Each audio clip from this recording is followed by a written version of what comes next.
Hola a todo el mundo, bienvenidas y bienvenidos a una nueva edición de Razonando sin Fe en la serie de programas sobre el libre albedrío y el yo. Hoy con la pregunta ¿qué nos dice la ciencia? Concretamente sobre el libre albedrío. Para ello tenemos aquí a Esteba Freixa y Baqué. Hola Esteba, ¿cómo estás? Hola, muy bien, gracias. Contento de estar con vosotros.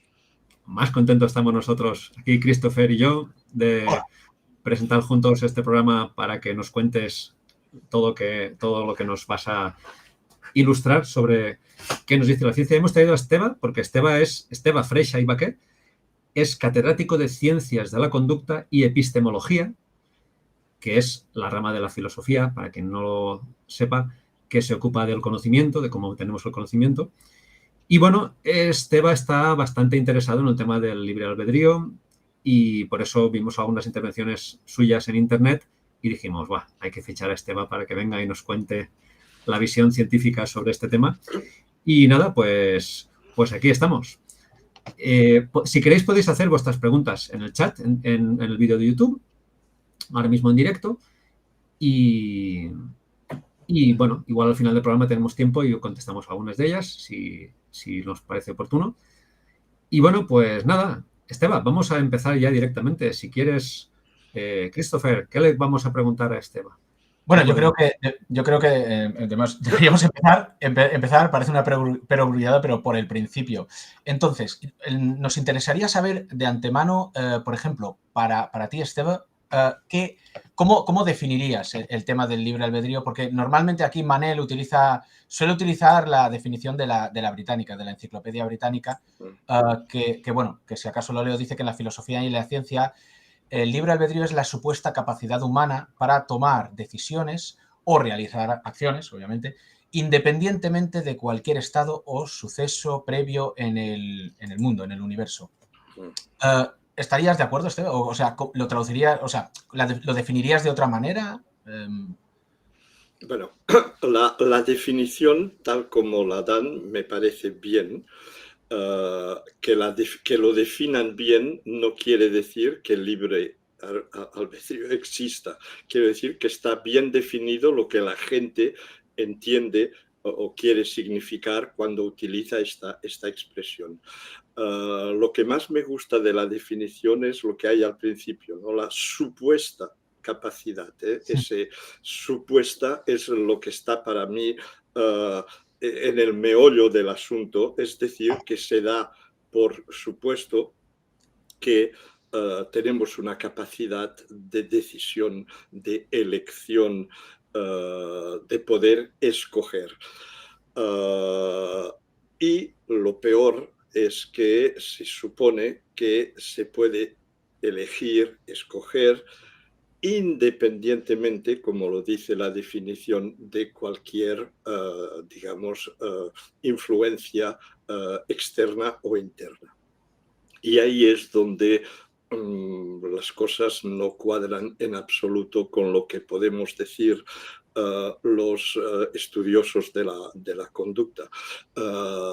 Manel decía al presentar qué puede decirnos la ciencia sobre el asunto. Yo no voy a pretender decir lo que dice la ciencia, porque hay otros científicos, no sé, físicos o químicos, que quizás darían darían otras perspectivas sobre el asunto. Yo voy a dar la de la ciencia de la conducta, que es la ciencia en la que yo me he formado, la que yo he estudiado, en la que he investigado y en la que tengo unos ciertos conocimientos que me permiten opinar sobre el tema. Entonces, para contestar a la pregunta, si esta definición que da la enciclopedia me parece correcta para que la gente sepa de qué estamos hablando, pero todo está en lo de supuesta. Me parece fenomenal, porque además así por encima has amartillado, digamos, un clavo ahí muy, muy bueno, porque has dicho, porque en la definición dice realizar acciones independientemente de cualquier estado o suceso previo en el universo.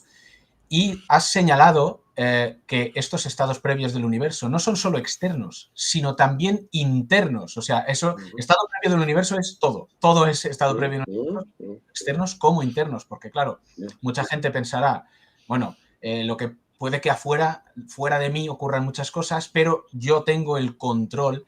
Y a mí personalmente creo que en la definición de la británica falta, digamos, esa mención al control. O sea, que sí, que está muy bien que digan que actuar o tomar decisiones independientemente del estado previo, pero el libre albedrío implica un control que no menciona la británica, que efectivamente se refiere a eso, ¿no? O sea, esos estados previos también son internos. O sea, no puedes controlar lo que está pasándote dentro del cuerpo que te lleva a actuar de la manera en la que actúas. O sea, me parece, vamos, que maravilloso lo que ha dicho. ¿Y cómo, Esteba, cómo traduciríamos un poquito más al lenguaje más popular para que todo el mundo entienda qué entendemos por libre albedrío? Porque esta definición está muy bien, la leemos, pero digamos hay que leerla con cierto detenimiento, utilizan las palabras, estado previo del universo, que es un poco, digamos, un poco complicado para entender, ¿no? ¿Cómo daríamos una definición más de ir por casa de lo que la gente entendemos normalmente por libre albedrío? Yo diría de una manera muy sencilla que la noción de libre albedrío significa que somos libres de hacer lo que queramos. Es decir, que el entorno, los condicionantes, nuestra historia, lo que hemos vivido, nuestra educación, nuestra cultura, no tienen mayor influencia en el momento de tomar una decisión y que la tomamos con toda alma y conciencia, como dicen, de manera autónoma, libre, independiente. Yo lo hago porque yo quiero, yo me comporto así porque soy libre de comportarme así. Y si hubiese querido comportarme de otra manera, pues me hubiese comportado de otra manera. Esta es, yo creo, la manera más sencilla de explicar qué entendemos por libre albedrío. Ya me perdonarán, sí. Mi castellano a veces deja algo que desear. Yo quisiera aclarar para los que me escuchan que el castellano no es en absoluto mi lengua materna. Yo soy catalán y mi lengua materna es el catalán. Por postres, además, me fui a Francia hacía casi 50 años y llevo 50 años en un entorno francés. El castellano es solo mi lengua de escolarización, porque en los años en que yo era pequeño en España se aprendía el castellano en la escuela, o sea que el castellano no es es la lengua del conquistador, para entendernos, ¿no? Los de América Latina lo tienen muy claro eso. Y por lo tanto, de vez en cuando me faltan palabras, hago catalanismos, hago galicismos, no encuentro la palabra que busco, o sea que pues ya me perdonarán. Esteban, en absoluto. Es una cosa muy interesante lo que dices, porque ibas a decir libre arbitrio, que a mí me gustó mucho cuando te oí hablar así de libre albedrío en internet, en un vídeo con nuestros amigos de Engrama, y dije, ostras, qué interesante, libre arbitrio. Y es que tanto albedrío como arbitrio son palabras que no se utilizan frecuentemente, pero por suerte, en inglés, al libre albedrío o libre arbitrio se le llama free will, que significa libre voluntad.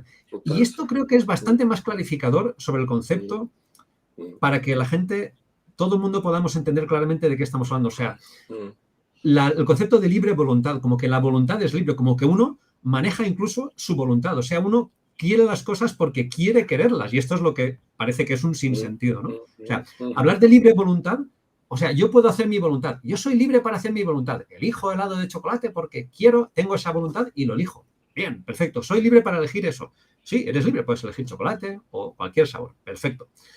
Pero lo que no es libre es la voluntad. Supongo que estarás de acuerdo con esta definición. Evidentemente.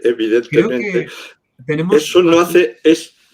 hablar de voluntad no hace más que recular no se dice, eso es catalán, retroceder de un punto el problema. Es decir, yo hago esto libremente porque mi voluntad me dice de hacerlo, ¿de acuerdo? Pero mi voluntad ella misma no es libre de decirme de hacer esto o no decirme de hacer esto.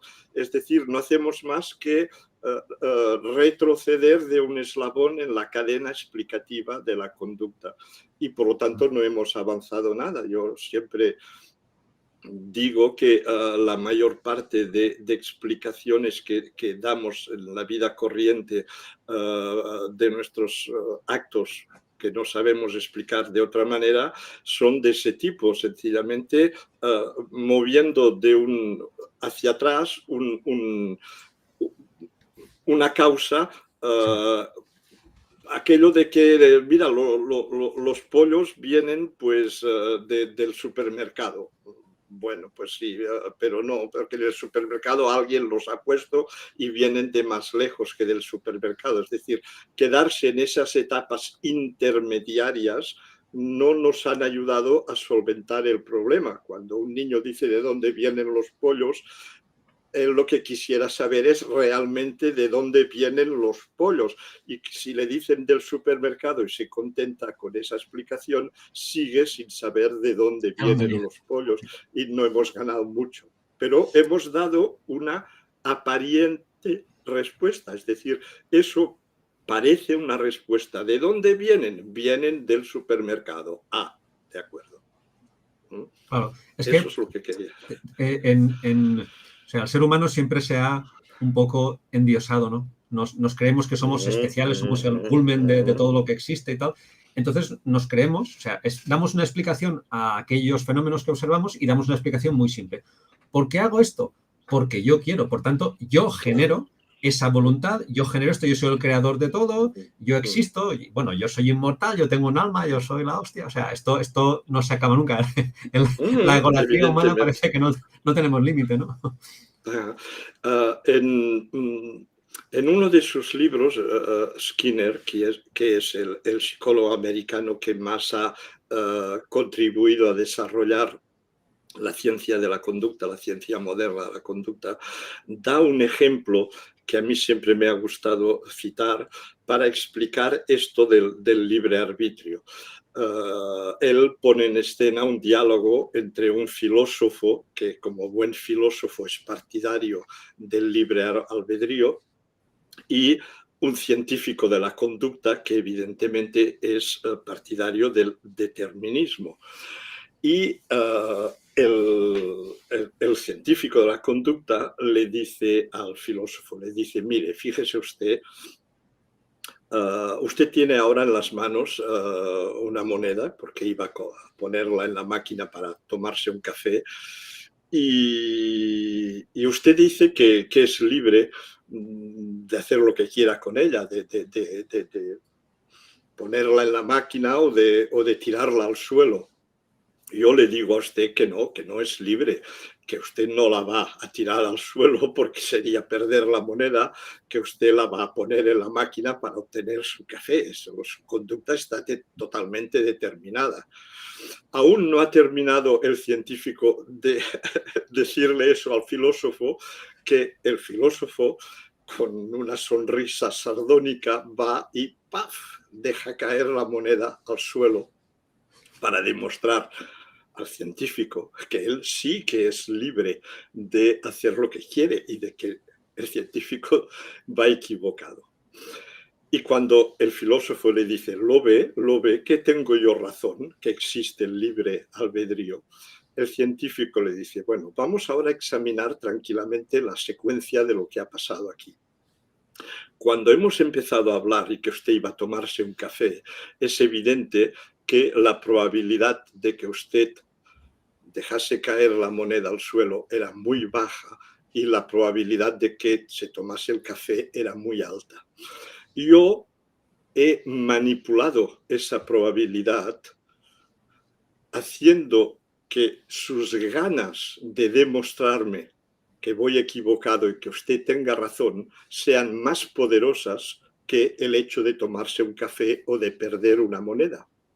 Lo que antes estaba controlando su conducta de ir a tomarse un café con esa moneda, ahora está bajo el control de poderme demostrar que tiene usted razón y que yo voy equivocado, pero en los dos casos está usted actuando bajo un determinismo que sencillamente ha cambiado de naturaleza, ya no es el mismo, antes era la máquina y el café, ahora es tener razón. Yo creo que eso es básico, entender eso, para entender que sea lo que finalmente hacemos, lo hacemos porque hay algo que nos ha determinado a hacerlo. Que este algo sea evidente o no es otro problema. La gente dice, es que me pusieron la pistola en la cabeza, entonces no podía hacer otra cosa. Vale, entonces usted no era libre. Si lo hizo sin que nadie le pusiera la pistola, entonces consideramos que era libre. No, tenía otro determinante que no es tan evidente, tan explícito, tan fácil de identificar como la pistola. Claro, es que Ese el concepto de determinante. libertad. Espera, un ¿Perdón? momentito, Manel, que ante, Sí, sí. ante esa explicación del determinante, con la que estoy completamente de acuerdo, seguramente los defensores del libre albedrío dirían, sí, el determinante es la voluntad, pero volvemos a lo que ya ha dicho, que la voluntad no la decide ni tiene uno control sobre ella. Con lo cual, efectivamente, volvemos a ello, a lo mismo. Ya. Incluso se podría discutir ampliamente del concepto de voluntad. ¿Qué entendemos por voluntad? ¿Qué es la voluntad? La voluntad, yo me permitiría de manera muy provocadora decir no existe, en el sentido de que no hay dentro de nosotros ninguna cosa que se llame voluntad. Voluntad es la palabra que hemos inventado para dar cuenta de un fenómeno del cual no conocíamos hasta hace poco, hasta que la ciencia de la conducta se desarrolló, los determinantes, las causas. Esto es un poco, permítanme que haga un poco de prehistoria, como la historia de los dioses griegos. Yo siempre hablo de los dioses griegos porque me parece muy claro. Cuando esa humanidad no prehistórica, porque en la época de los griegos ya estamos en la historia, pero de hace 5, 6, 7 mil años, estaba sometida a los fenómenos de la naturaleza como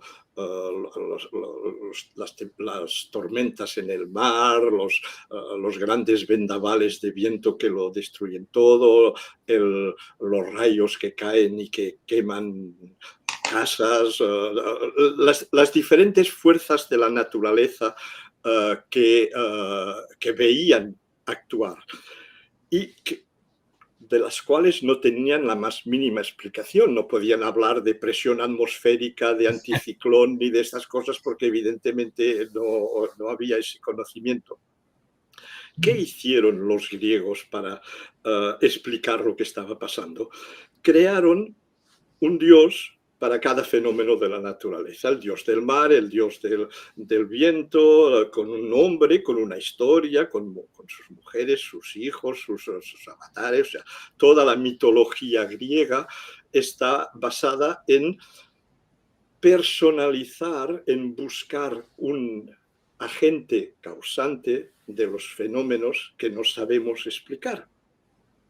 Y entonces, cuando el viento era muy fuerte, pues es porque Éolos soplaba mucho. Y fíjense que estamos en lo mismo de antes, no hemos hecho más que retroceder de un paso, porque ahora habría que explicar por qué Éolos ahora se ha puesto a soplar más fuerte. Entonces se pueden inventar explicaciones porque le hemos disgustado y ahora hay que hacer un sacrificio para aplacarlo y tal y cual. Muy bien. Pero estamos creando una causa para cada fenómeno. Y fíjense que si hay tantos fenómenos por explicar como causas explicativas, no hemos avanzado en absoluto en la progresión del conocimiento. Avanzamos cuando varios fenómenos diferentes pueden ser explicados o reducidos por una causa común. Fíjense que explicamos hoy en día dos fenómenos tan contradictorios como el hecho de que si dejamos caer un vaso, cae, y que un avión suba, que son dos cosas totalmente contrarias por la misma ley de la gravedad, de la gravedad universal o la gravitación universal. Y ahí sí que hemos avanzado, porque ya no hace falta una explicación para cada fenómeno. Con la conducta hemos hecho lo mismo, es decir, para explicar cada tipo de conducta hemos creado un rasgo de personalidad. Si somos gente que nos enfadamos fácilmente es porque somos irascibles, y si somos irascibles quiere decir que tenemos ira. Si somos gente muy buena es porque tenemos bondad. Y si somos gente muy tranquila es porque tenemos bonomía.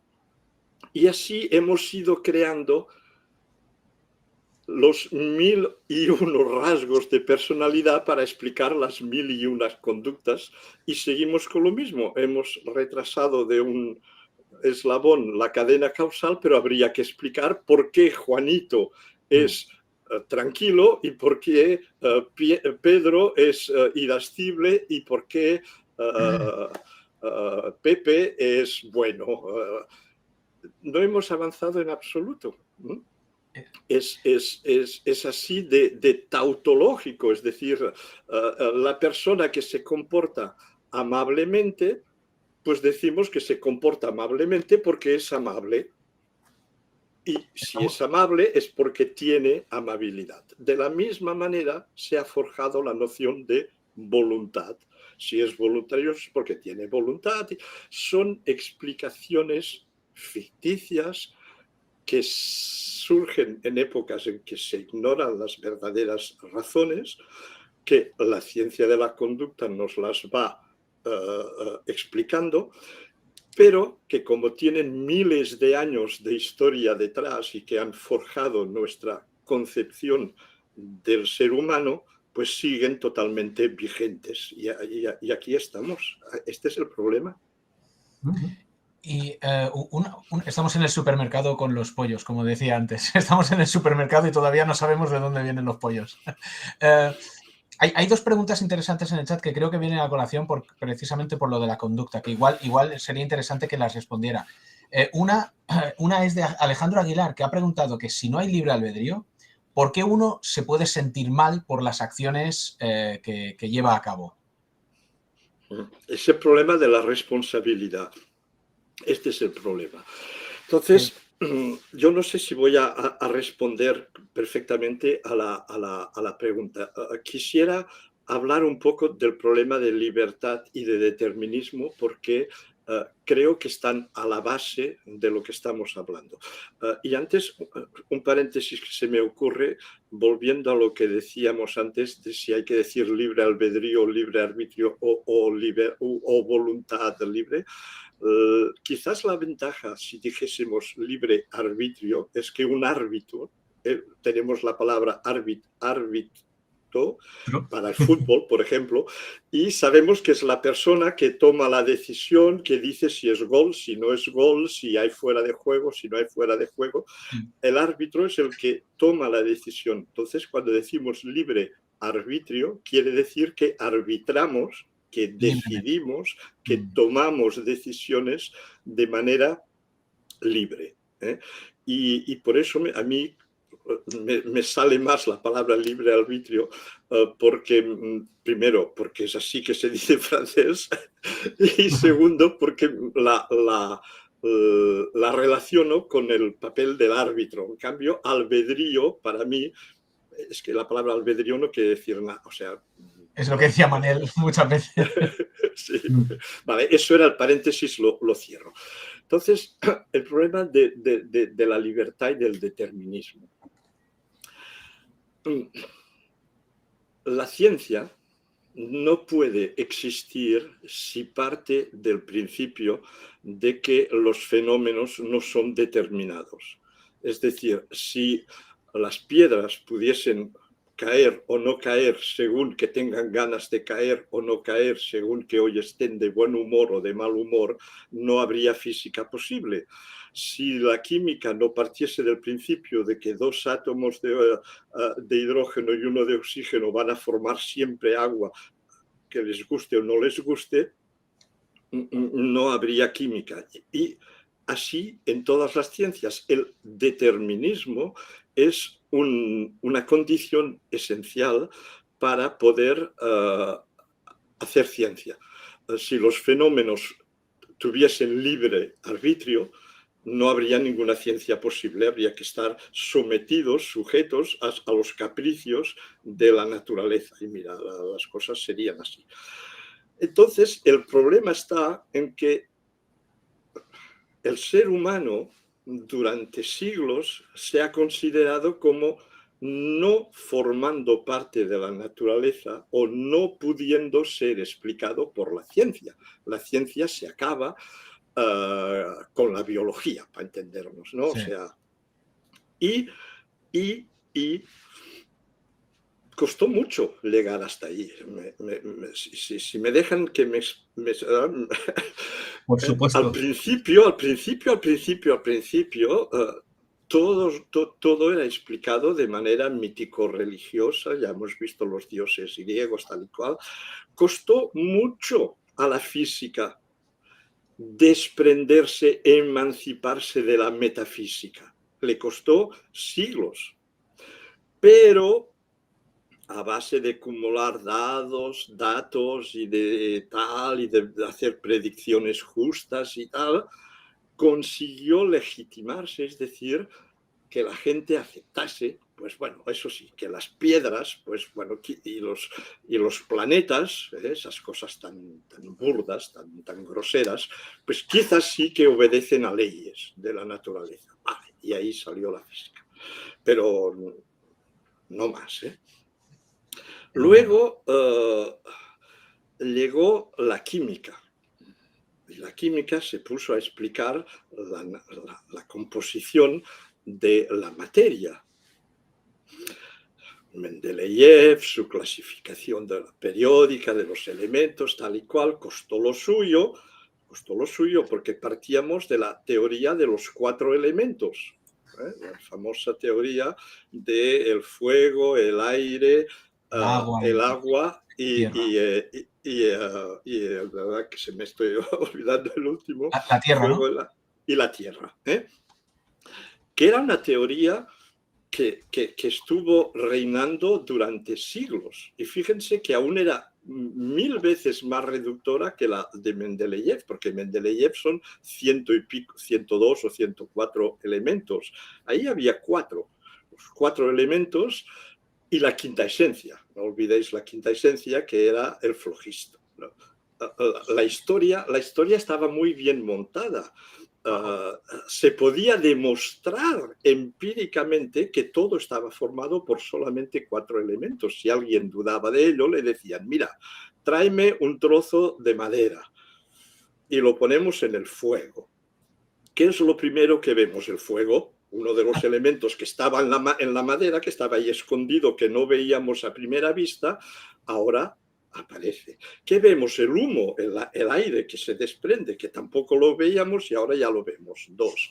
¿Qué más vemos? Pues fíjate que eso hay como un vapor que está sacando un poco de sudor, si se pone un alambique puede recuperar y tal. Aquí había agua que estaba escondida en la madera y que no se veía y ahora la vemos. Y al final, ¿qué queda cuando ya ha salido toda el agua, todo el fuego y todo el aire? Pues queda la ceniza, la tierra que estaba ahí dentro. Fíjense ustedes, es una demostración imparable. Sencillamente, y de ahí la teoría de la quinta esencia, del flogisto, para que eso apareciera era necesario apelar al flogistico, ese concepto de los alquimistas, el flogisto, que era lo que hoy en día llamaríamos el oxígeno, que es lo que permite la combustión, ¿verdad? Y que permitía de hacer aparecer estas 4 esencias. Bueno, eso era un paréntesis para decir que se pasó de 4 a 100 y pico, pero así y todo, eso se limitaba a la naturaleza muerta. Es decir, eso podía explicar el ácido sulfúrico, eso podía explicar el carbonato de magnesio, pero eso no podía explicar el ácido úrico, por ejemplo. El ácido úrico, que es el que está producido por la orina, que es un producto de seres vivos, no muertos, vivos, que tienen la vida dentro. El dualismo está ya ahí tomando sus cuarteles de verano, ¿verdad?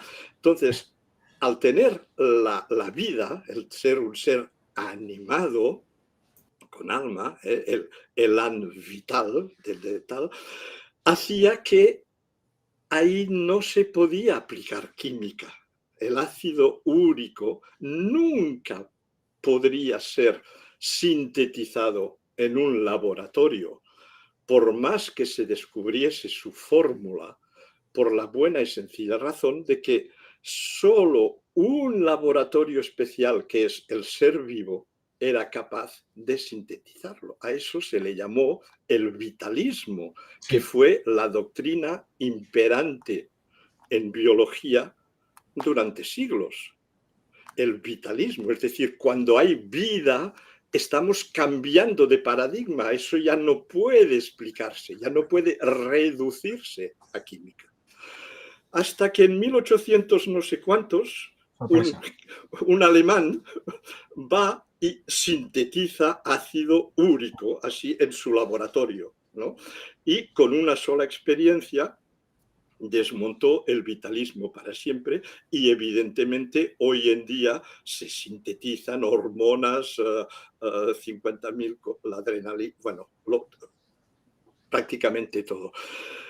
Fíjense que la ciencia estaba ganando terreno históricamente y cada vez que ocupaba un nuevo ámbito, el dualismo, el vitalismo, el indeterminismo, el libre arbitrio, se iba reduciendo, cada vez iba quedándose en una zona más restringida.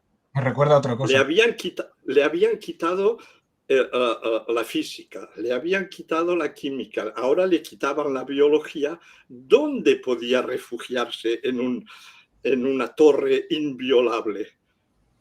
En el cerebro del ser humano, en la mente, en el alma, en ese ser interno, en ese homúnculo, en ese diablecillo que tenemos dentro y que ahí sí que la ciencia no tiene nada que hacer y ahí sí que podremos seguir hablando de indeterminismo y por tanto de libre arbitrio.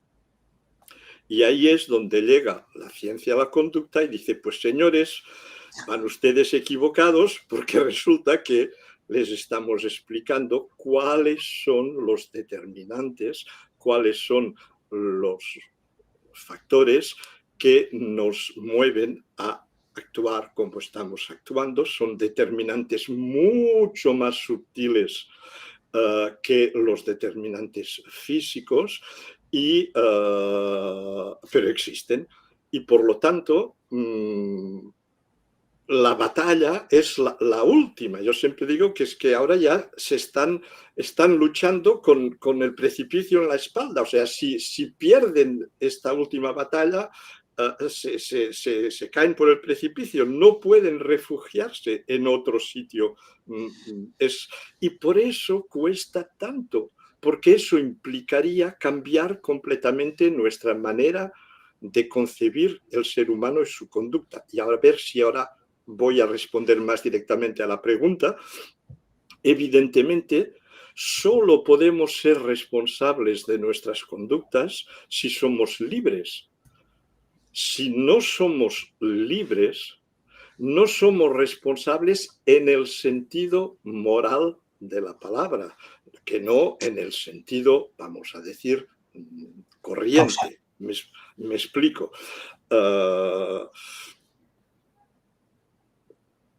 Si dice, hombre, es que yo evidentemente podía robar o no robar ese dinero y decidir robarlo. Bueno, sí, penalmente yo estoy de acuerdo en que esa persona se le va a decir, hombre, pues esto no está bien, tal, y perfecto. Pero de la misma manera que en el ejemplo del filósofo que quería tomarse un café y que el otro le explica que lo que ha hecho es obedecer a un determinante que era el de poder demostrar que tenía razón, es seguro que si alguien roba un dinero es porque está respondiendo a unos determinantes que le han llevado a robar ese dinero. Determinantes que pueden venir de muy lejos, que pueden venir de toda una historia personal, de todo un entorno, de toda una serie de situaciones que hacen que en un momento T la conducta de robar ese dinero estaba tan determinada como para otro individuo frente a la misma situación, pero habiendo tenido una historia de determinantes distintos, está igual de determinado para no robar y decir, no, que eso está mal. En el fondo, el problema es qué hacer, cómo hacer para identificar los determinantes que están regiendo nuestra conducta. Y no siempre es fácil. Y repito que esto no las excusa en el sentido penal del término.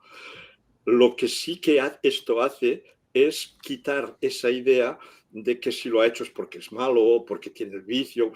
Hay razones, hay explicaciones. Explicar no quiere decir justificar ni dar la absolución. Quiere decir ha habido una serie de encadenamientos de cosas que...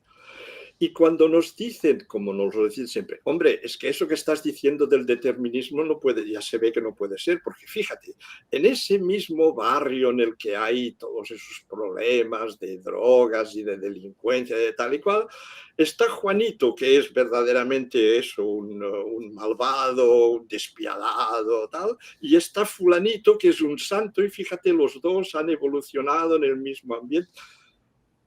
Es que el ambiente del barrio es un determinante probablemente muy fuerte, pero no es el único. No han tenido los mismos padres, no han tenido los mismos amigos, no han leído los mismos libros, no han visto las mismas películas, no se han enamorado de las mismas. O sea, somos únicos. Nuestra biografía es única e irrepetible. Y lo que somos en cada momento es la resultante de una infinita, casi historia de acontecimientos que nos han precedido. Somos el resultado de todo esto. Y evidentemente, llegados a un punto T, podemos ser de una manera o de otra, sin que podamos explicar por el libre arbitrio. Yo he decidido ser así, yo he querido ser así. Ya sé que estoy monopolizando mucho la palabra. Si me dejáis a un minutito más, yo siempre cito un libro de un gran autor catalán, el autor catalán más prolífico de toda la literatura catalana, que era Manuel de Pedrolo, que ha publicado un número impensable de libros. Uno de ellos me parece una gran demostración de lo que estamos diciendo. Es un libro que, si no recuerdo mal, su título era Succe Simultanei, traducido sucesivo simultáneo, en el que son dos oposiciones, si es sucesivo o no simultáneo, que se presentaba así, o sea, uno abría el libro, la primera página, y empezaba a leer la historia.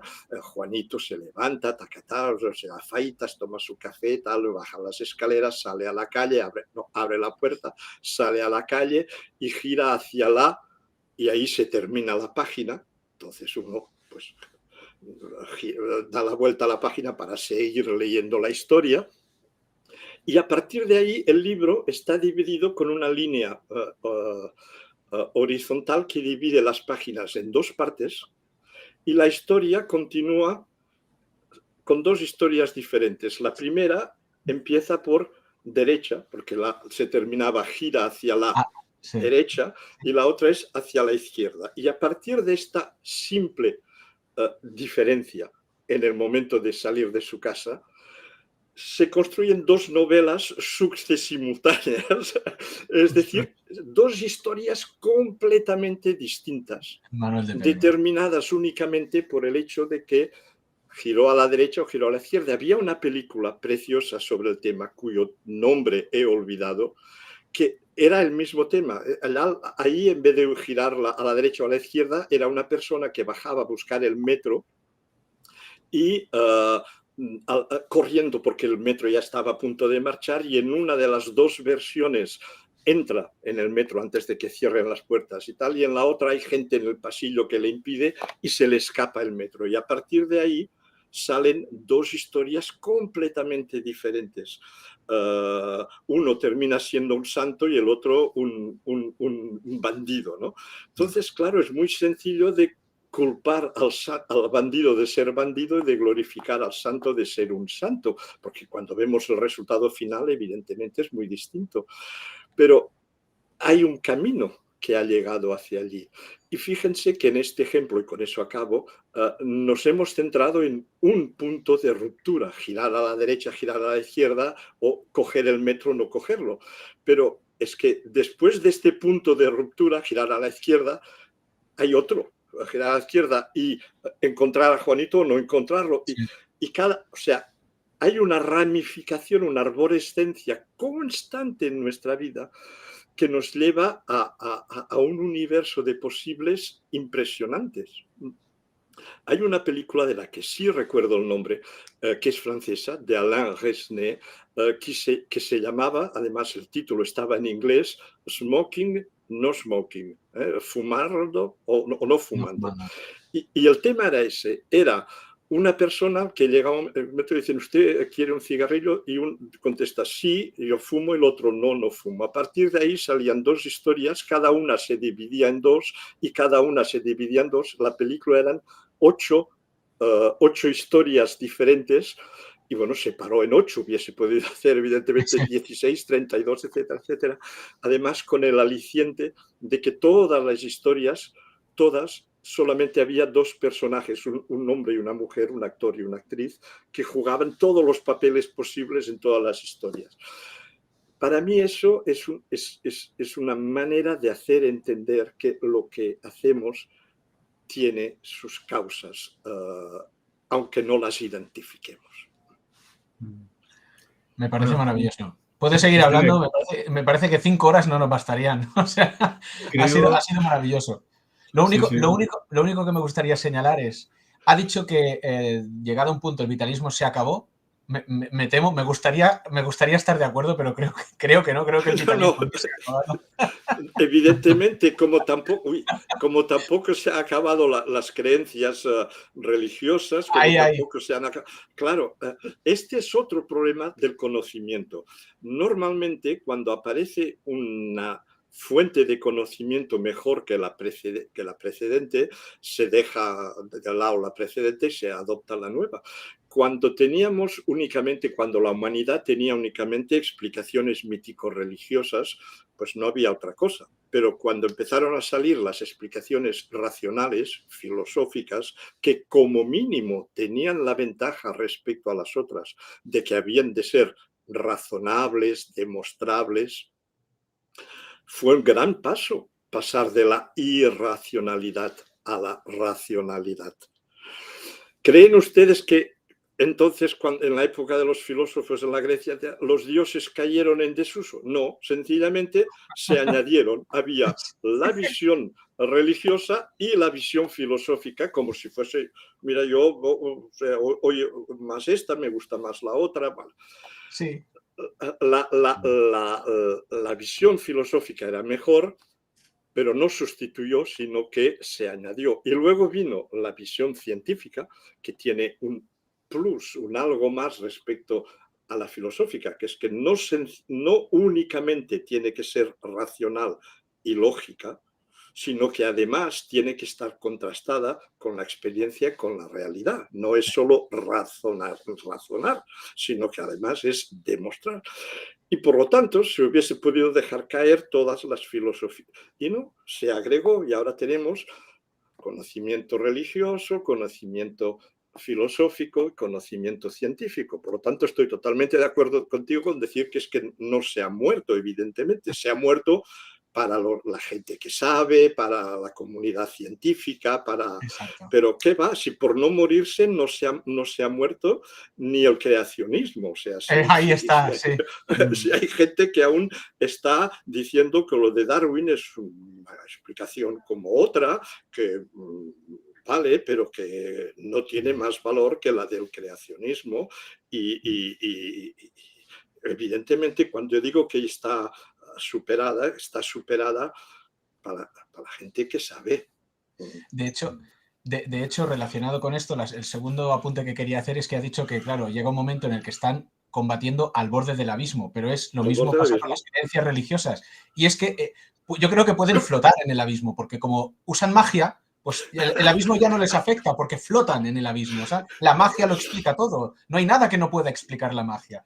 Pero bueno, volviendo a la realidad, y antes de dejarte paso, Manuel, solo quería decir una cosa, que en todo lo que ha explicado ahora el profesor, ha respondido a la pregunta porque Miguel Gómez preguntaba cuál es la importancia de que haya libre albedrío o no. Y bueno, por una parte, Manel y yo ya hemos hablado de esto en vídeos anteriores, que hemos hablado de la responsabilidad, y como ha tocado la responsabilidad también Esteban, ya ha respondido esto. O sea, hay una responsabilidad moral que no existe, pero eso no quiere decir que no haya una responsabilidad penal, digamos, causal, que... Vale, Manel. Sí, sí. Te dejo. Sí, no, bueno, cuántas cosas que decir. Claro, lo que existen las causas y los efectos, y esto es lo que trata de descubrir la ciencia, buscar las causas, esa concatenación de causas y efectos, pero en ningún momento somos creadores de algo así por arte de magia, ¿no? Bueno, Esteban, tengo que decirte que en absoluto pidas disculpas por seguir hablando mucho tiempo, porque, bueno, yo me he quedado, como dirías tú, bocabadat en catalán, boquiabierto, de escuchar toda la explicación desde los dioses griegos hasta el conocimiento moderno. Ha sido genial. Creo que este vídeo es de los que hay que volver a ver para repasar todo esto. Me ha parecido maravillosa esa explicación. Y bueno, este tema del libre albedrío, la verdad es que la expresión libre albedrío se utiliza básicamente en ciencia y filosofía, pero luego la gente normalmente oye esta palabra en ámbitos religiosos, diciendo, bueno, Dios nos dio libre albedrío y tal cual, ¿no? Yo creo que incluso, aunque concediendo la existencia de un alma, que es algo que no cabe en la cabeza de ninguna persona racional y tal, pero aún existiendo, es que, lógicamente, la idea de que algo se controle a sí mismo o que algo sea causa de sí mismo, que uno sea como decide ser, que algo sea como ese algo o ese alguien decide ser, es tan absurda que, aunque hubiera un alma, aun aceptando ese supuesto para que la gente entienda que un alma tampoco te daría libre albedrío, porque, bueno, tu alma tendría una preferencia y por eso elegiría unas cosas, no preferiría preferir algo, ¿no? O sea, creo que es un concepto que no se trata tanto de que la ciencia lo demuestre con experimentos, que, bueno, luego nos comentarás si los experimentos apuntan en la dirección de la no existencia del libre albedrío o dónde apuntan. Pero creo que no hace falta tampoco una comprobación empírica, sino simplemente por pura lógica, aun teniendo un alma, aun siendo uno como se quiera creer que sea, el concepto de que algo se controle a sí mismo, que algo sea causa de su propio comportamiento, sería inútil aún admitiendo la existencia de un alma. Sí, por aquello que decíamos de que habría que explicar por qué el alma ha preferido girar a la derecha o girar a la izquierda. O sea, siempre hay que repetir lo mismo. Hemos justo retrasado de un eslabón la cadena explicativa, pero no hemos llegado al fondo. Yo eso que estabas diciendo de que es un concepto religioso, yo creo que es importante subrayarlo, porque el problema con el libre arbitrio para mí es doble. Por un lado, para el ser humano es muy importante porque eso le da a él una sensación de poder, de que yo soy alguien, yo soy quien decide. Entre ser quien decide y ser, como lo ven muy a menudo la gente, cuando se les habla de determinismo, ser una marioneta de la que alguien o algo está moviendo los hilos, es evidente que es mucho más valorizante creer, pensar que quien mueve mis hilos soy yo y no nadie. Por lo tanto, esta visión es muy enraigada por la sencilla razón de que es intuitiva, es decir, de que todos nos sentimos duales, es decir, cuando decimos yo pienso, yo siento, no decimos mi cuerpo siente, hay este yo, que es esta cosa que hemos creado para explicar esa vida, como la gente llama interna, la mente, tal y cual, pero el problema es que es muy valorizante, esto nos hace ser los actores de nuestra vida, los actores, y nadie quiere renunciar a ese papel de ser actor, y más en una época en la que nos dicen tienes que ser tú como tú eres, tu personalidad, tienes que expresarla, tienes que tal cual.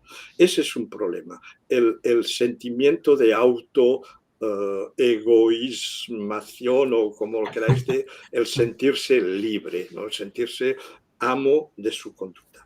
Pero está también el aspecto religioso. Tienes razón, Manel, cuando dice que este concepto a la base es religioso. Yo solo conozco bien la religión cristiana, no sé cómo lo tienen otras religiones, pero en la religión cristiana es básico, es fundamental. Es decir, se nos enseña que Dios creó al hombre libre de elegir entre el bien y el mal, para poder premiar a los que hacen el bien y castigar a los que hacen el mal. Porque si lo hubiese creado sin la facultad de elegir, solo pudiendo hacer bien, no tendría ningún mérito el hecho de que se comporte bien, porque es que es lo único que podría hacer. Y por lo tanto, no podría ser premiado. Y nadie podría ser castigado. El infierno estaría vacío, que no hubiera sido una mala inversión fabricar el infierno, porque no tendría nadie, ningún parroquiano. Entonces, con respeto para los creyentes, pero sin ningún respeto por las religiones, como siempre yo he dicho, permítanme que les diga que un Dios que hubiese imaginado un tal sistema, es decir, para poder darse él el gusto y el lujo de juzgar y de decir, bien, a ti te doy premio y a ti te castigo, justo para poder jugar a juez, haber permitido que el hombre pudiese hacer el mal, y mira que lo hace, y que sabe hacerlo, y que tiene mucha invención para hacerlo, es que eso es tan criminal que si un tal Dios existiese, es que se merecería que lo crucificaran. O sea, no hay otra explicación. Es inmoral hasta el último punto que para darse el gustirrinín de poder juzgar, crear seres que van a crear el mundo en el que vivimos, que va de lo peor que nos podamos imaginar, ¿no? Cuando hubiese podido ser una gloria. Y nos dicen, no, que Dios cuando lo creó el paraíso ya lo era una gloria, se le llama paraíso terrenal, fue lo de Adán y lo de Eva, pero por Dios, vamos a ver, se nos está diciendo que todo el mal que hay en el mundo viene del hecho de que se abandonó ese paraíso terrenal en el que solo había bien por el sencillo punto de que Eva quiso acceder al árbol de la sabiduría. Quería saber. Adán los toros, el fútbol y tal, ya le estaba bien el asunto, ¿no? Eva, esa Eva que la religión cristiana tanto ha demonizado y tal, esa mujer merece todo el respeto del mundo, Porque ella no se contentaba con ser feliz y tonta, ella quería ser feliz gracias al conocimiento. Fíjense que el pecado original no es desobedecer a Dios, es querer acceder al conocimiento. Y dice la Biblia que porque si hubiesen accedido al conocimiento serían como dioses. Es decir, fíjense que el concepto de Dios necesita que la gente sea necia, crédula. Si es inteligente y desarrollada y culta y instruida, eso a Dios no le va bien. Por lo tanto, el concepto de libre arbitrio tiene su raíz, su fundamento en esta concepción cristiana del ser humano, ¿no?, libre de decidir para que Dios pueda juzgarlo, para que se gane el cielo. Repito, es que no hay nada más inmoral. Si eso se lo contásemos a un marciano que llegase, les contásemos eso, es que alucinaría, ¿no?, de una historia de ese tipo, por Dios. Ya no van a venir después de lo que hay aquí. ¿No? Totalmente, totalmente. Pero lo mejor de todo es que me imagino al supuesto creyente filósofo desde su torre de marfil diciendo, bueno, pero ¿quién eres tú para juzgar que Dios es inmoral? Cuando esa manera, esa capacidad de juzgar lo que es moral e inmoral, te la dio Dios o solo pertañe a Dios. Pero bueno, esa es otra conversación en la que... Pero a la cual yo le contestaría, totalmente de acuerdo, totalmente de acuerdo. Si Dios me dio la capacidad de razonar, me hizo con un cerebro, tiene que aceptar el riesgo, puesto que me hizo libre, de que yo utilice esa libertad para desarrollar en mi cerebro ideas que puedan ser contrarias a su existencia. Es decir, él es responsable de que yo esté diciendo de que no existe. Sí. Problema suyo. Esto es todo una locura. Bueno. Pues, bueno, Esteve, estamos comentando también sobre los experimentos, ¿no? Sobre la ciencia. La gente cuando habla de ciencia nos gusta mucho decir, bueno, ¿y qué se ha comprobado? ¿Qué tal? Los experimentos que se hace para ver cuáles son las causas de los comportamientos y todo esto, ¿en algún momento ha habido algún indicio de que exista algo parecido a este concepto que, bueno, a nosotros nos parece tan irreal y tan confuso, tan que no sabemos ni a qué podría referirse? Pero en algún momento hay algún experimento que pueda indicar, no, espérate, que es que parece que sí que hay aquí un indicio de libre albedrío, o son apuntan bastante en la dirección de que no existe tal cosa como libre albedrío. Mira, yo tendría la tentación de contestarse de que una proposición negativa no se puede demostrar. Es decir, tú puedes demostrar que el Sol existe, pero no puedes demostrar que no existe, porque quizás no se ve o aún no se ha descubierto, o las proposiciones negativas nunca se pueden demostrar. Lo único que se puede demostrar son las proposiciones positivas. Es decir, la ciencia no puede demostrar la inexistencia de Dios, la inexistencia del libre arbitrio, la inexistencia del flogisto. Nadie puede demostrar que todo lo que yo estoy diciendo no soy yo que lo digo. Es una hada invisible que cuando nací me atribuyeron, que está puesta ahí y que me va diciendo a la oreja todo lo que tengo que ir diciendo. Si yo les digo que esta hada existe y ustedes creen que no, que les estoy contando tonterías, ¿cómo me pueden demostrar a mí que esta hada madrina no existe?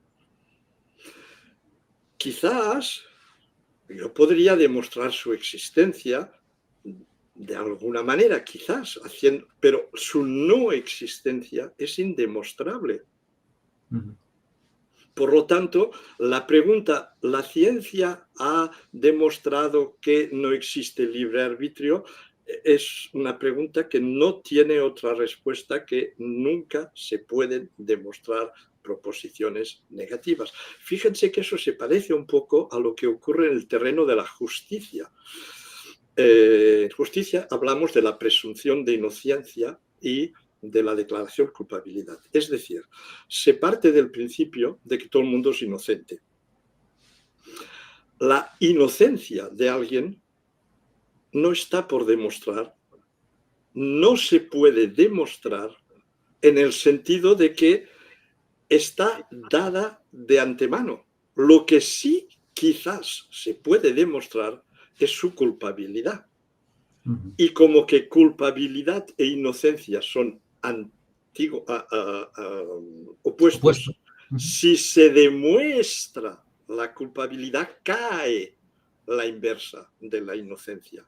Pero lo único que se demuestra es la culpabilidad. Cuando alguien dice yo quiero demostrar que soy inocente, en el fondo es absurdo decir eso.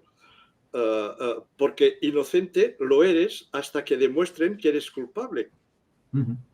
Sí, no, yo me refería con la ciencia pasa igual. Es decir, lo único que podemos demostrar son cosas positivas, no las cosas negativas. No sé si eso responde a la pregunta. Sí, bueno, si eso no responde suficientemente, lo que sí puedo avanzar es que en la ciencia de la conducta, sin preocuparse de querer demostrar o no el libre arbitrio, ha aportado explicaciones suficientes de la conducta humana como para que no sea necesario apelar al libre arbitrio para explicar esas conductas. Y ahora sí que me haría falta 25 horas de clases sobre ciencia de la conducta para entrar en detalles, ¿no? Entre otras cosas, para hacerlo muy, muy corto, porque, como ustedes saben, desde Aristóteles se distinguen en 4 tipos de causas: las causas materiales, formales, eficientes y finales, que la mayor parte de gente cuando habla de causa está refiriéndose o se imagina la causa eficiente, es decir, lo que hay antes. Aprieto el botón y se enciende la luz. Cae un rayo y se quema el ganado. Porque en la naturaleza, y la ciencia se ha ocupado de la naturaleza, todas las causas son de tipo eficiente, es decir, una causa y un efecto. Y cuando se llega a la conducta de los seres vivos, además de las causas eficientes, que las hay, condicionamiento clásico, pavloviano, etcétera, etcétera, entramos en el campo de las causas finales, es decir, que muchas conductas, la mayoría de conductas, no responden a la pregunta ¿por qué has hecho esto? Con un ¿por qué? Sino por un ¿para qué? ¿No? ¿Por qué has gritado? Para que alguien venga a ayudarme. Decir que he gritado porque me están amenazando es una manera de explicar. Pero si yo estoy en un desierto solo con mi agresor, por más que mi agresor me esté amenazando, yo voy quizás a suplicarle, pero no voy a decir auxilio, auxilio, ayúdenme, porque no tendría, no tiene sentido. Lo que nos ha enseñado esencialmente la ciencia de la conducta es que la mayoría de nuestras conductas están gobernadas por la finalidad de nuestros actos. No solo por lo que precede, sino por la finalidad. Y la finalidad es una cosa que no se ve tan claramente como se ven los botones que aprietan o las cosas, esas causas eficientes que son mucho más evidentes. Y por eso hemos tardado tantos siglos en avanzar. Porque había que cambiar de óptica y dejar de buscar únicamente causas eficientes, es decir, causas de lo que hay antes, para incluir también las causas finales, el por qué.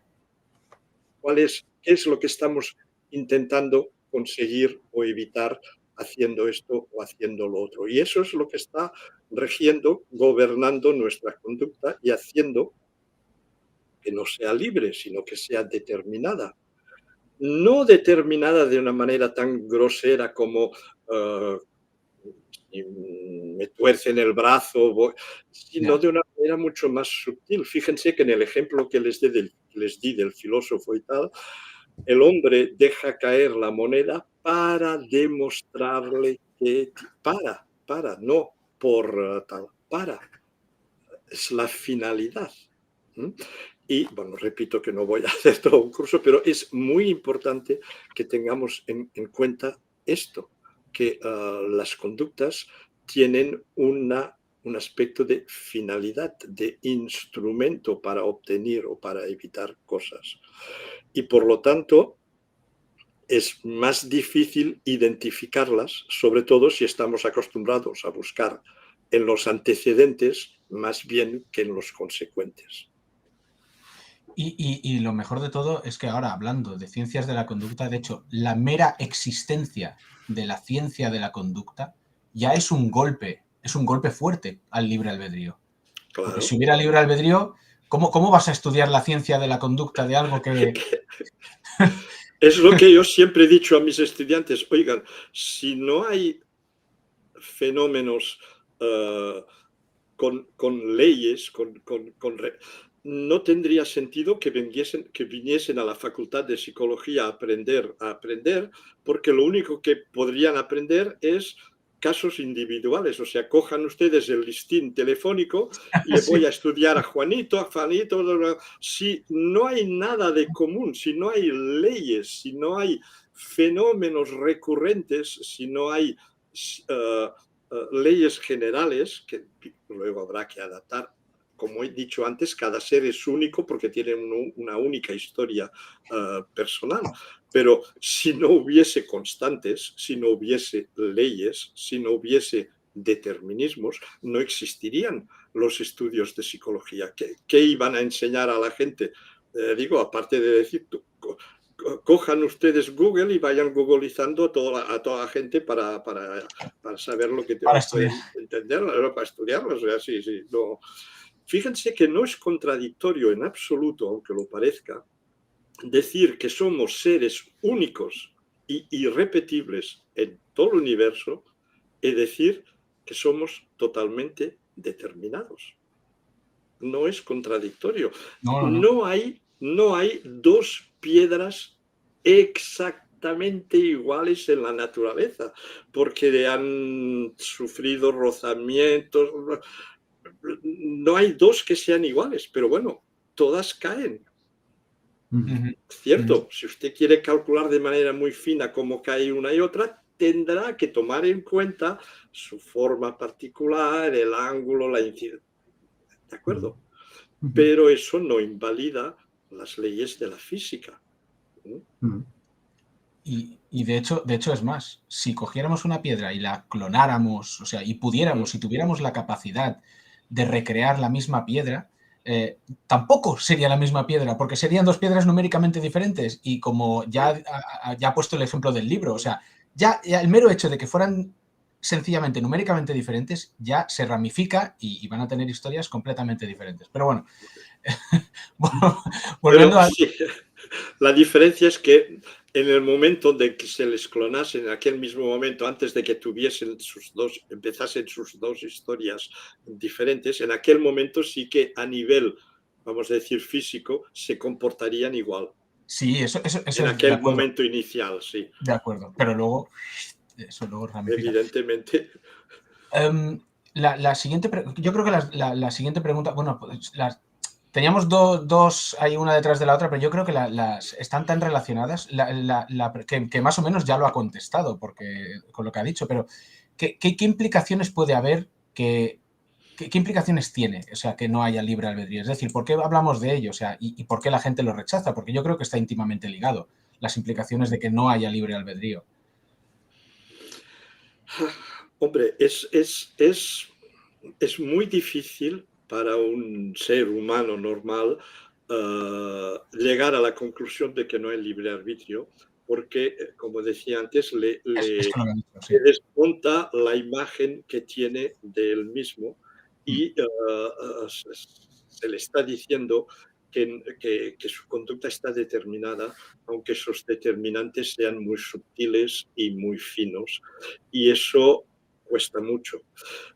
El inconveniente mayor para mí es que mucha gente piensa que si no existe libre arbitrio, entonces la responsabilidad no existe y confunde responsabilidad, como lo hemos dicho antes, moral con responsabilidad frente a la sociedad o otro. Y entonces es aquello de que, bueno, si yo resulta que estoy torturando a mi esposa porque me han explicado que es que estoy determinado para hacer ello, no tengo ninguna culpa, pues adelante, venga y que no me vengan luego a reñir o a decir que está mal, porque yo les diré, es que yo no era libre de hacer otra cosa. Y moralmente, si lo está haciendo, es que no podía hacer otra cosa. Pero claro, eso no va a decir, bueno, pues continúa jugando, ¿no? Es ahí el problema, en distinguir el sentido de responsabilidad moral, aquello que decíamos de la culpa y el mérito. Esas dos palabras tendrían que desaparecer. El bueno no tiene mérito y el malo no tiene culpa. Son el resultado de procesos de fabricación, no es la palabra evidentemente, que nos han llegado ahí. Por tanto, moralmente no sirve de nada dar premios o dar... En cambio, lo que sí, y ahí la ciencia de la conducta tiene mucho que decir, lo que sí que hay que hacer es modificar esa conducta, es decir, introducir contradeterminantes, determinantes que van a combatir los determinantes a los que está sometido y que le están llevando a hacer esas cosas que son socialmente inaceptables, para que su conducta se vea determinada a ser otra. Lo que hay que hacer es cambiar los determinantes. Y esto es un problema de sociedad, de cultura, de política. Es un problema público, ¿no? ¿Qué cultura, en el sentido amplio de la palabra, tenemos que instaurar para que la gente se comporte de la manera que nuestra cultura considera que es correcta, con todos los aspectos subjetivos de lo que vamos a considerar correcto o no correcto. Sí. Pero si hay un acuerdo cultural para decir que violar niños no está bien, pues vamos a ver, evidentemente, si se coge a alguien así, hay que rápidamente proteger todo lo que queráis, pero bueno, cómo ha llegado esa persona ahí y cómo hacer que otras personas no lleguen ahí. Yo a veces pongo un ejemplo que ya sé que es malo, porque la gente va a decir, bueno, claro, es que los hombres son hombres y las máquinas son máquinas, pero para entender lo que quiero decir. Si en una fábrica, sea de fabricación de coches, sale un coche defectuoso, no le van a pegar al coche y a castigarlo y a decirle, ¿y tú por qué has salido así? ¿No? Como si el coche hubiese, con su libre arbitrio, decidido de salir mal. Van a decir, ¿dónde ha habido un problema en la cadena de producción para corregirlo? Porque coches así no pueden salir, que son muy peligrosos y que pueden matar a la gente. Sí, no estamos hablando de coches, somos personas, pero fíjense que a partir del momento en que admitimos que el ser humano es naturaleza, a partir del momento en que admitimos que está sometido a leyes, que su conducta es determinada, aunque de una manera mucho más, repito 1000 veces, sutil y tal, que la de un coche que se está fabricando, pero a partir del momento en que admitimos eso, la comparación es posible. Es decir, ¿qué hemos hecho mal en cuanto sociedad para que esté produciendo estos casos defectuosos? Sí. Sí, De hecho, realmente. a mí no me parece mal ejemplo en absoluto. A mí me parece un ejemplo perfecto porque ante la queja de, bueno, pero una cosa es una máquina y una cosa es un humano, yo no tengo ningún problema en decir, bueno, es que los humanos somos máquinas biológicas. O sea, es que si en algo estoy de acuerdo con Descartes, es que decía, no, los animales es que son máquinas biológicas y los humanos somos animales, con lo cual se acaba ahí la discusión. Somos robots Sí. húmedos. Por lo que decías, Esteve, yo entiendo que, bueno, lo que existe no es el libre albedrío, libre arbitrio, libre voluntad, como se quiere llamar, sino que existen fenómenos, causas que causan unos fenómenos que causan otros fenómenos, que configuran los fenómenos siguientes y, digamos, a partir del conocimiento de esta estructura, el conocimiento al más detallado posible de estas estructuras, de esta red infinita, como decía, bueno, esta red inmensa, como decías tú, de causas y efectos que van configurando todo lo que sucede, esto sería lo que marcaría la diferencia para que, gracias a ese conocimiento, se produzcan unos nuevos determinantes, unas nuevas configuraciones de estos sucesos. Y esto es lo que digamos que debemos perseguir si queremos mejorar nuestro bienestar en general de la sociedad, ¿no? O sea, cuanto más conozcamos el proceso, cuando más conozcamos las ciencias de la conducta y todas las ciencias que nos explican todo lo que ocurre, por qué ocurre, cómo ocurre, cuáles son los factores determinantes, cuáles son incluso, aunque no sea algo determinado, si existe cierta aleatoriedad o cierto azar, cómo, en qué medida esto configura. Lo que está claro es que toda esa determinación, todo ese azar, todo lo que ocurre antes configura los fenómenos que suceden y el conocimiento sería lo que marcaría la diferencia entre estar capacitados para poder influir de forma que sea más eficaz, provechosa para nosotros y más creadora de bienestar para nosotros. Totalmente de acuerdo. Mira, has mencionado la palabra azar. Si lo permitís, voy a hacer una pequeña digresión sobre el azar. El azar es otro de los fenómenos, de los conceptos que utilizamos muy a menudo y que demuestran perfectamente que solo esconden, maquillan nuestra ignorancia de las verdaderas causas de un fenómeno. No hay nada que sea debido al azar. Entonces, la gente dice, a ver, ¿y los juegos de azar qué? La ruleta. Pues hablemos de la ruleta, ¿no? Como dirían típico, hoy hablaremos de la ruleta. Pues, bien, hablemos de la ruleta. ¿Por qué decimos que la ruleta es un juego de azar? Porque nadie puede predecir dónde va a parar la bola y por lo tanto tú apuestas y puedes ganar o perder porque postular que es un juego de azar implicaría considerar que la bola tiene libre arbitrio y que decide hoy pararse en el 7 y luego la vez siguiente en el 14, porque mira, ahora el 14 pobre está muy triste, lleva tiempo que no tal. Que la bola decide, ¿no? Y desde luego no en el 33, porque vista la manera como me recibió la última vez, pues ya puede... Si tuviésemos un mega superordenador capaz de controlar todas las variables que regentan una tirada de ruleta, es decir, todas. El impulso con el que se lanza la bola, el ángulo de incidencia, la masa de la bola, claro, la fuerza centrífuga que se ha dado a la ruleta, el número que estaba parado cuando se le ha dado la vuelta, el aire que hay en la habitación, o sea, absolutamente todas las variables del frotamiento, el rozamiento del eje, o sea, todo.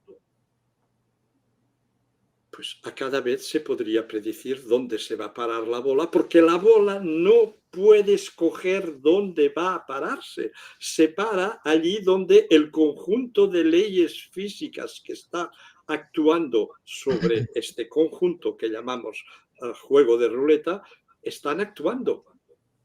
Incluso hubo una película de serie B bastante mala, americana, en los años 60, sobre ese tema. Yo la vi de pequeño y me quedó, era unos marineros americanos de la Navy, con unos barcos ya un poco modernos que tenían ya unos ordenadores, que en un puerto bajan y van a jugar a la ruleta, y uno de ellos tiene la idea inmensa de conectar uno de los ordenadores del barco a la ruleta para poder predecir y contratar y ganar a cada vez, y bueno, y ganan, y bueno, era el tema de la película. Es decir, si una capacidad de cálculo, inteligencia superior como un superordenador pudiese medir de manera precisa cada uno de los determinantes que está en juego, cada vez podríamos decir dónde va a parar la bola. Repito, las bolas no tienen libre arbitrio. En cambio, visto desde fuera, decimos esto es un juego de azar. ¿Por qué? Porque nosotros no somos ese mega ordenador y no podemos controlar esas variables y no podemos predecir. Y entonces confundimos la impredictibilidad de un fenómeno con su indeterminación. Y cuando un fenómeno se nos aparece a nosotros, pobres seres humanos con un cerebro no muy desarrollado, como impredictible, decidimos que es indeterminado y que es el azar quien ha actuado. Es pura ignorancia. El azar es el fruto de la ignorancia, sencillamente. Esto lleva a algunas personas a decir, bueno, pues si nada es azar, entonces si hoy a mí alguien, no sé, si yo salgo por la calle y me he encontrado con un amigo o he visto un periódico echado en el suelo donde había una oferta de trabajo, esto no ha pasado por azar. Entonces, esto quiere decir que estaba dirigido para mí. Creo que sobre eso hay muchísima confusión hoy en día. El que pensemos que nada es azar, la gente dice, pues entonces todo tiene una causa, pero claro, mucha gente, hay cantidad de literatura hoy horrorosa, como un libro que se llama El Secreto, que dice que si tú piensas y deseas algo con la suficiente intensidad, eso tiene un efecto en las energías del universo que conspiran para que vaya a tu favor.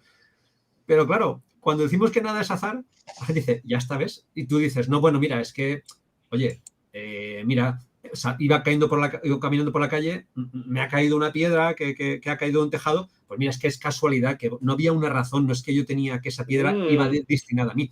Efectivamente, hay una causa física, matemática para que la piedra cayera, pero no para castigarte a ti o porque tú habías hecho algo malo y era un castigo que te ha enviado alguien. Y eso la gente se raya mucho, con que todo tiene una causa y dice, pues esta causa de nuevo la voy a explicar yo, ¿no? Esto es bestial, la confusión que hay aquí. No, y me gusta que pongas el ejemplo de la piedra que se te cae cuando te paseas, porque es un ejemplo típico de cómo la gente entiende mal el fenómeno de casualidad o de azar, ¿no?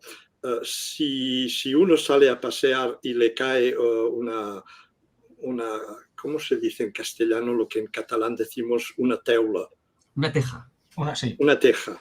Si le cae una teja de una casa que estaba un poco así ya en ruinas en la cabeza y lo mata, la gente va a decir, fíjate tú qué casualidad, si hubiese salido antes o si hubiese salido después no le hubiese matado y tal.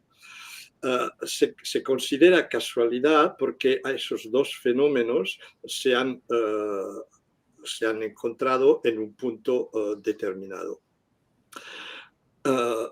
Si se da un paso más en el análisis de la situación, algunos podrían llegar a admitir que cada uno de las dos series de elementos, es decir, ¿por qué la teja se cayó en aquel momento?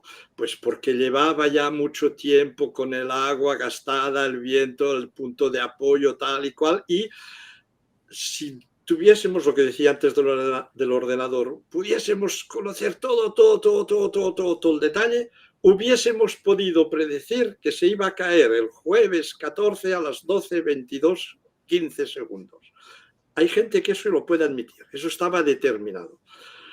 También pueden admitir algunos que la conducta del individuo de salir también estaba determinada porque había recibido un aviso para ir a correos a buscar el papel y como que luego tenía que ir a buscar al niño a la escuela, pues el buen momento para no salir 2 veces de casa era aquel momento y tal y cual y por eso se puede explicar que se encontrase ahí en aquel momento. Lo que la mayor parte de la gente no está dispuesta a admitir es el encuentro de los dos determinismos. Es decir, considera que lo que es azar no es que se haya caído ni que él haya ido a andar, sino que haya coincidido estos dos.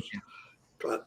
Y esto es una muy mala concepción del azar, porque si 2 fenómenos están determinados, su interacción lo está también por definición. O sea, si un tren sale de Zaragoza, el otro sale de Madrid y tal, ¿se acuerdan ustedes de aquellos problemas que nos hacían en la escuela, no de calcular la distancia, la verdad? El punto está, y no solamente podíamos calcular la trayectoria de uno y de otro, sino que matemáticamente esos 2 determinismos no podían llegar a otro resultado que el choque. Sería diferente si los trenes hiciesen lo que quisieran. Ahora voy por la vía, ahora no voy por la vía, ahora aumento la velocidad, ahora entonces, claro, no se puede y no nos hubiesen puesto el problema, ¿no? Porque ya no habría solución. Esto es lo que nos cuesta de entender, que a partir del momento en que 2 o más fenómenos admitimos que están determinados, su interacción lo está también.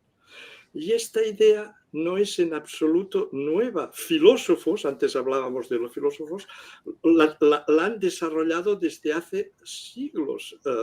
Ustedes leen Spinoza y ustedes se dan cuenta de que eso lo tenían ya muy claro. Pero eran pensamientos de filósofos, la gente, bueno, ya se sabe, los filósofos siempre están ahí con esas, diciendo estas cojonadas ahí. Sí. Yo les puedo mandar, si quieren, para luego introducirlas en sus sitios o en sus páginas web, una serie de citas de filósofos explícitamente deterministas que tienen siglos de existencia. La humanidad no ha descubierto el determinismo con la ciencia de la conducta. Lo que ocurre, como decíamos antes, es que hay una tal resistencia a admitirlo porque nos disminuye el ego que nos hemos creado y porque además va contra la educación religiosa, que los siglos han ido pasando y a pesar de los avisos de grandes filósofos, pues seguimos pensando así. Y ante esto del determinismo quiero decir algo que normalmente siempre decimos Manel y yo, y es que aun negando el determinismo, tampoco llegamos al libre albedrío, porque si algo no está determinado y funciona libremente al azar, bueno, y funciona libremente sin control, pues tampoco hay libre albedrío, obviamente, porque no hay control. Entonces, no hay control. O sea, si hay determinismo, mal para el libre albedrío, pero si no hay determinismo, también mal para el libre albedrío, porque no hay control, y el libre albedrío precisamente trata de un control que no existe. Realmente es más fácil entender que el libre arbitrio lo tiene más negro si se demuestra que hay determinismo que sí. Estoy de acuerdo, pero es que sí. Los defensores del libre albedrío lo tienen mal de una manera u otra, o sea, no. Realmente yo creo que yo creo que por seguir con esto, que la diferencia está en que desde siempre, como apuntabas tú antes, Esteba, el concepto que se tiene, las explicaciones que surgen en nuestros cerebros de la realidad, nos ponen a nosotros mismos, a los organismos que somos, como algo separado del resto de fenómenos de la naturaleza y como que las leyes de la naturaleza muy bien, pero cuando llegas aquí al cráneo, a la piel si quieres aún, pero cuando llegas dentro aquí del cerebro, me desenfoco. Cuando llegas dentro del cráneo, cuando llegas dentro del cráneo, ahí dentro ya no rigen las mismas leyes de la naturaleza. Por eso no aceptamos que todo lo que, si nuestro cerebro es un objeto material, pues obviamente lo que sucede ahí sucede según las leyes, la configuración, los fenómenos que se den de forma natural ahí. Y esto es lo que nos cuesta. Eso es un resto de vitalismo puro y simple. Es un resto de vitalismo.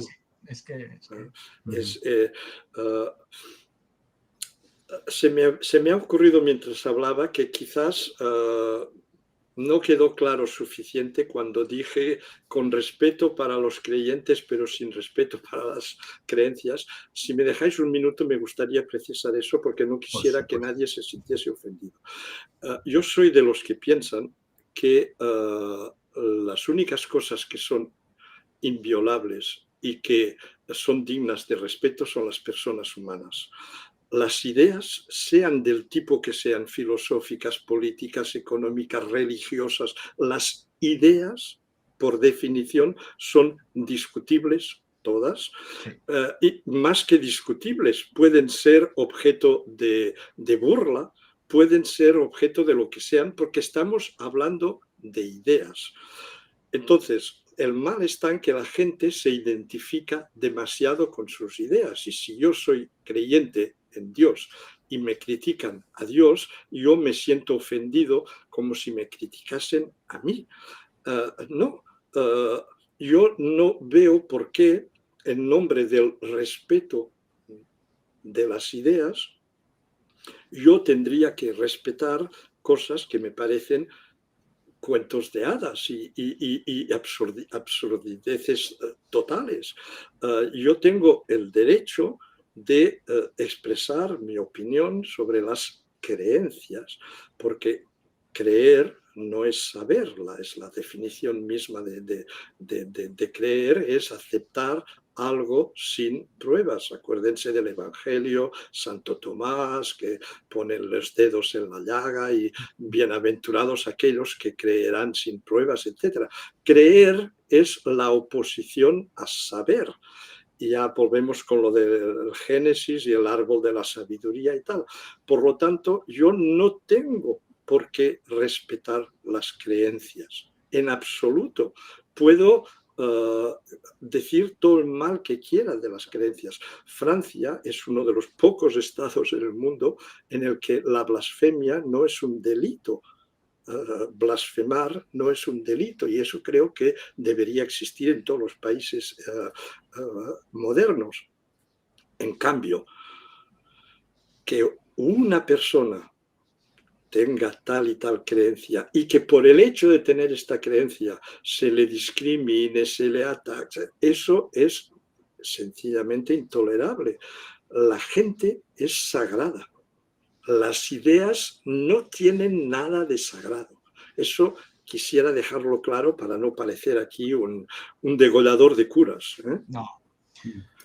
Ha hecho bien en señalarlo, pero realmente no ha hecho ninguna falta, me parece a mí, porque en todo momento ha hablado con respeto y además ha dejado claro que lo que criticaban eran las ideas. Es algo que normalmente solemos decir aquí por motivos obvios, es decir, nosotros criticamos las ideas y las creencias, pero hay que intentar separar a las personas, aunque, como bien ha dicho, es muy difícil porque se sienten muy identificadas. Bueno, Esteban, alguien en el chat está diciendo que si te podemos predeterminar o comprometerte para que vuelvas. Yo creo que ya han surgido de forma natural, sin que nadie las provoque, ideas en Christopher, en mí y en Andrés, que está haciendo el streaming, y en muchísima otra gente, de las ganas de que vuelvas otro día. Yo os voy a contestar mirando el reloj de que quizás sería bueno que terminásemos ahora, sí. porque como vosotros sabéis, en Francia tenemos horarios diferentes y tengo que ir a preparar la cena ya, porque si no será tarde. Si no, eso desencadenará unos acontecimientos en el que tu familia, tu situación conyugal puede verse comprometida y no queremos ser causa de eso ni configurarlo así, por supuesto. También he visto muchos comentarios preguntando si tenía canal de YouTube, pero imagino que no es el caso. Sí. Vamos a ver. Tengo un canal en el sentido de que, por ejemplo, cuando me hacen una entrevista o algo como lo que estáis haciendo, para no lo cuelgo en un canal en el sentido de que si alguien quiere buscarlo pueda encontrarlo, pero yo no tengo un canal en el sentido clásico de que haga emisiones, hable, en absoluto, pero hay un canal, aprendí a hacer eso, en el que he ido poniendo los diferentes eventos en los que se me ha solicitado para hacerme una entrevista o para hacer sencillamente, pero no es un canal en sentido clásico. Pues, yo no emito, bueno, pero ya es muy válido para lo que preguntaban. Yo creo que si pudiéramos ponerlo en el enlace, o sea, el enlace en la descripción. Supongo que poniendo mi nombre y YouTube os aparecerá. Perfecto. Yo cuando lo busco yo mismo hago así, pongo mi nombre en YouTube y me sale, ¿no? Sí, pues lo haremos y lo pondremos en la descripción del vídeo. Y bueno, también tienes otro canal que es que es tu canal para cuando quieras o queramos o se configuren los fenómenos para que vuelvas aquí, porque estoy convencido de que esto no ocurrirá muy tarde o temprano, porque nos encanta... De verdad, con mucho gusto, porque como te lo decía en privado, Manel, ese mundo, vamos a decir, de los racionalistas, de los escépticos, siempre ha sido mi familia de pensamiento más cercana, con esa gente con la que me entiendo mejor y por lo tanto es un placer. O sea que si queréis, dentro de cierto tiempo que os parezca bien que hablemos de otra cosa, pues hablaremos de otra cosa o de lo que os parece. Por supuesto. No me has contestado si te parece que os mande algunas citas de determinismo en autores filosóficos, sí, y vosotros las colgáis. Sí, las compartiremos en redes sociales y aquí en la descripción del vídeo también, y en Instagram, en pues Twitter. Te lo mando a ti, Manel. Genial, pues muchísimas gracias. Esteban, ha sido un placer tremendo. Ha quedado un vídeo para repetir y volver a ver porque nos has contado cosas interesantísimas con una descripción muy bonita y muy bien hilada de cómo hemos llegado a conocer lo que conocemos y las resistencias que esto ha encontrado por el camino. No en vano la epistemología, que es la parte de la filosofía que se ocupa del conocimiento, es también tu especialidad y nos has dado una visión muy interesante, muy instructiva y muy bonita sobre todo ello. Muchísimas gracias, Me alegro. Contento de esto y nos vemos otra vez, si os parece. Perfecto, pues nada, despedimos el programa. Muchísimas gracias a toda la gente que nos ha estado viendo, que ha estado participando en el chat en directo. Ahora mismo nos vamos a Discord. Esteban no puede venir, pero vamos a ir a Discord, como siempre, después de estos directos, a seguir charlando sobre lo que queráis. El enlace a Discord lo tenéis en la descripción del vídeo también. Y nos veremos pronto con Esteban, porque esto ya está configurado para que ocurra más pronto que tarde. Un abrazo a todo el mundo. Muchísimas gracias, Esteban. Igualmente. Muchísimas gracias, Christopher, Andrés. Gracias.